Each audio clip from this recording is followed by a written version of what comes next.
जब यहाँ से करोड़ों मील दूर जो उपग्रह भेजे जाते हैं, उन उपग्रहों को यहाँ से बैठ के कंट्रोल किया जाता है। कब उसका पहला फेज खत्म होगा, कब दूसरा फेज खत्म होगा, कब वो वहां पहुंचेगा, उपग्रह उस कक्षा में पहुंचेगा और कैसे जो है जो पर्टिकुलर ग्रह पर भेजा गया है वहां कैसे उतरेगा।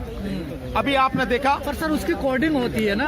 किसकी कोडिंग होती है? जो उपग्रह इसकी भी कोडिंग होती है। आपको नहीं पता इसकी कोडिंग होती है, लेकिन इसकी कोडिंग इलेक्शन कमीशन लोगों को नहीं बताता। जो आम होनी चाहिए पारदर्शिता, यही तो है। पारदर्शिता यही है कि इलेक्शन कमीशन को छुपाए नहीं, हर चीज को बताए। यही पारदर्शिता है, यही इलेक्शन कमीशन की जिम्मेदारी है।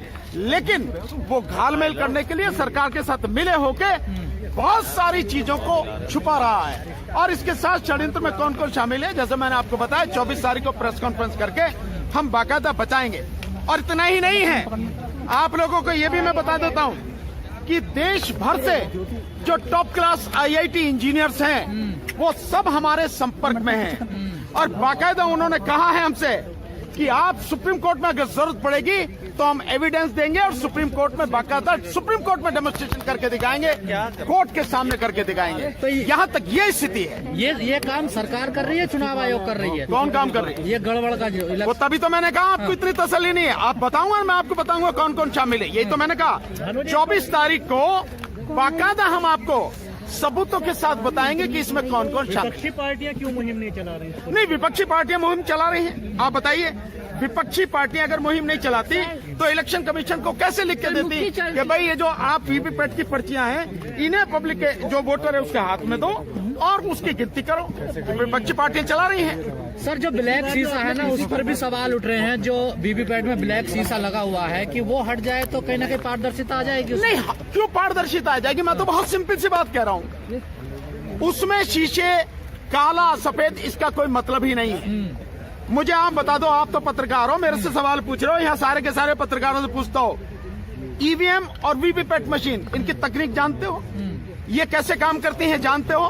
और मैं बार बार पूछता हूँ कि इस देश के सुप्रीम कोर्ट के सभी जजेस, हाई कोर्ट के जजेस, लोअर कोर्ट के जजेस, डिस्ट्रिक्ट कोर्ट के जजेस, SDM, ADM, कलेक्टर, तमाम IAS ऑफिसर, तमाम जो IPS ऑफिसर, सारे पढ़े लिखे PhD वाले, doctors, engineer, except software engineer, advocates, इनमें से कोई बता सकता है कि ईवीएम की तकनीक क्या है, कैसे काम करती है? मुख्य चुनाव क्या इसमें पारदर्शिता है? नहीं बता सकते ना। वीवीपैट लगाया नहीं, पारदर्शिता वो पारदर्शिता नहीं, वो बेईमानी करने के लिए है। बेईमानी करने के लिए वो लगाया गया, पारदर्शिता नहीं है। क्यों आपको दिखाई नहीं देता आपका वोट उसमें? नहीं, मुझे दिखाई नहीं दिया, इसीलिए तो मैं कह रहा हूँ, इसीलिए तो मैं आंदोलन कर रहा हूँ। तो डिस्प्ले पे नहीं आता? नहीं, बिल्कुल नहीं आता, इसलिए तो मैं बता रहा हूँ। और डिस्प्ले पे जो आता है, हमने बाकायदा जंतर मंतर पर 6 तारीख को दिखाया, आपको प्रदर्शन करके दिखाया कि उसमें क्या घालमेल है।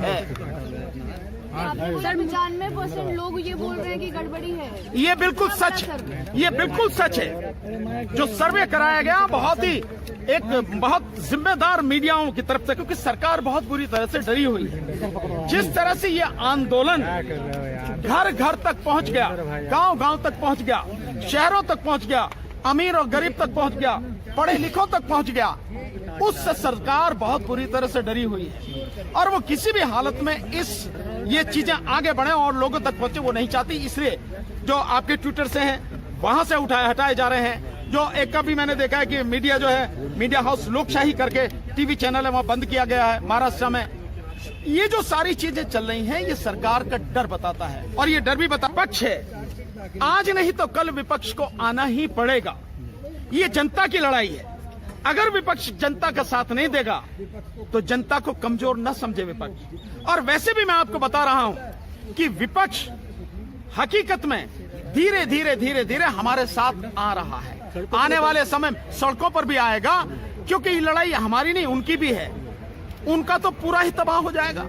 2024 में अगर सरकार जीत के आती है, रिपीट होती है, तो सारी पार्टियां सब कुछ खत्म होने वाला है। तो विपक्ष को आना ही पड़ेगा। और आने वाले समय में अपनी आंखों से आप देखेंगे। प्रोग्रामिंग होती है, प्री प्रोग्रामिंग होती है। जो चिप डाली जाती है, इलेक्शन कमीशन कहता है OTP है, वन टाइम प्रोग्रामिंग। और जब RTI से इंफॉर्मेशन निकाली गई तो सिद्ध हुआ कि उसकी रीप्रोग्रामिंग होती है और बाकायदा होती है। और मैं समझाता हूं, जैसा आपका मोबाइल है, इस मोबाइल में आप जो सिद्ध करना चाहो, जिस तरह से भी सेट करना चाहो, ये उसी समय वही काम करेगा जो आपने सेट किया है। इसी तरह से ये मशीन है। और मैं दूसरी बात ये कह रहा हूं, इलेक्शन कमीशन का काम है पारदर्शिता। मुझे ये बता दो, मैं फिर आपसे पूछ रहा हूं, आप पत्रकार हो, आप सिद्ध कर सकते हो, दिखा सकते हो, ये जानते हो कि टेक्नोलॉजी क्या है इसकी? आप जानते हो ये कैसे काम करती है? बताओ ना, आप मुंह से जवाब देके बताओ कि जानती है। कोडिंग से काम होता है, कोडिंग से काम होता है ना, उसकी जानते हो। होती है, लोग होती लगता है उसका। तो क्या इसमें पारदर्शिता है? अगर चुनाव क्या आयोग इसमें चाहे तो पारदर्शिता? होता है। चाहे तो मैं उसकी बात नहीं कर रहा, लेकिन अब तक चुनाव आयोग ने जो भी किया है वो चाहा ही नहीं, या कोई भी बात नहीं करी, बाकायदा लोगों को अंधेरे में रखा। और अभी तक, और बता रहा हूं, अभी मैंने आपको बताया, आपको तसल्ली नहीं है। 24 तारीख आने दो, मैं इलेक्शन कमीशन की पूरी कुंडली खोलूंगा उस दिन, और कौन कौन षड्यंत्र में शामिल और कैसे कैसे सारी चीजें वो खोलूंगा। अभी आने दो। सर कांग्रेस आ रही के साथ आपके? सब लोग साथ में आ रहे हैं। हाँ, सब लोग साथ में आ रहे हैं, आना ही पड़ेगा। राहुल गांधी भारत जोड़ो यात्रा करते कोई हैं। बात नहीं, तो उन्हें करने दीजिए। अगर उनको लगता है कि भाई यात्रा से ही उनका जो है सब कुछ कल्याण हो जाएगा, तो उन्हें करने दीजिए।